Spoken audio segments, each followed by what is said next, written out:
તમે બહુ રૂટીનલી સાંભળ્યું હશે કે મારા એક સગાને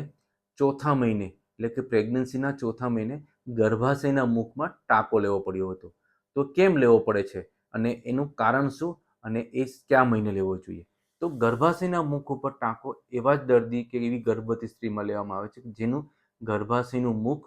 વીક હોય કે નબળું હોય કે ગર્ભાશયના મુખની લંબાઈ ટૂંકી એટલે કે શોર્ટ હોય, એટલે કે શોર્ટ સર્વિક્સ હોય અને કોઈક ગર્ભાશયની ખોડ હોય, જેમ કે નાનું ગર્ભાશય હોવું